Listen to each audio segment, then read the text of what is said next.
সকলকে স্বাগতম জানাচ্ছি কুকিং ব্লগের আরেকটি রেসিপিতে।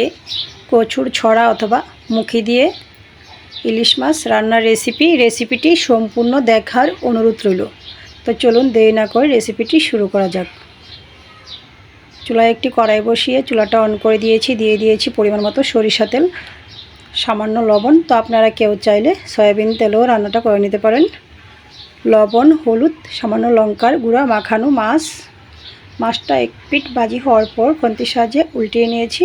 মাছ ভাজি হয়ে গিয়েছে, নামিয়ে নিয়েছি। এতটা কড়া করে ভাজিনি। দিয়ে দিয়েছি কুচানো পেঁয়াজ, সাথে একটি তেজপাতা। পেঁয়াজটা ব্রাউন কালার হওয়ার পর আমি দিয়ে দিয়েছি কচুর ছড়া, পরিমাণ মতো হলুদ গুঁড়া, স্বাদ মতো লঙ্কার গুঁড়া, সামান্য পরিমাণে আদা বাটা, স্বাদ মতো লবণ। নাড়াচাড়া করে ছড়াটা কষিয়ে নেব।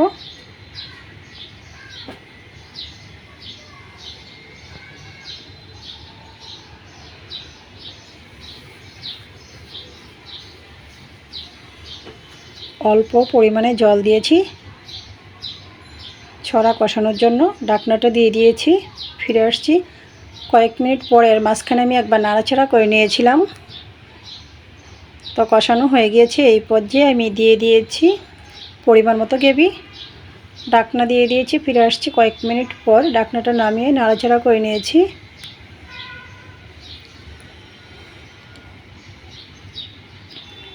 আবারও ঢাকনাটা দিয়ে দিয়েছি। ফিরে আসছি 5 থেকে 6 মিনিট পর। ছড়াটা যখন 60% হয়ে এসেছে, এই পর্যায়ে আমি দিয়ে দিয়েছি ভেজে রাখা মাছ।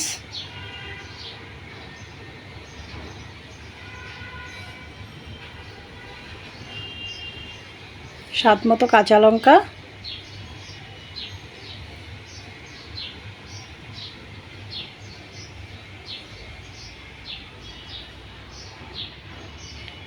ভাজা জিরার গুঁড়া,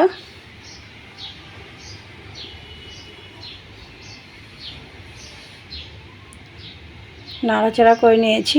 আবারও ঢাকনাটা দিয়ে দিচ্ছি।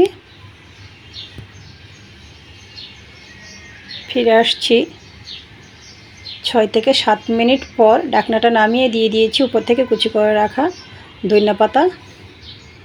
তো রেডি হয়ে গিয়েছে আমার কচুর ছড়া দিয়ে ইলিশ মাছ রান্নার রেসিপিটি ভালো লাগলে আমার ফেসবুক পেজটা ফলো, ইউটিউব চ্যানেলটা সাবস্ক্রাইব করবেন, সাথেই থাকবেন।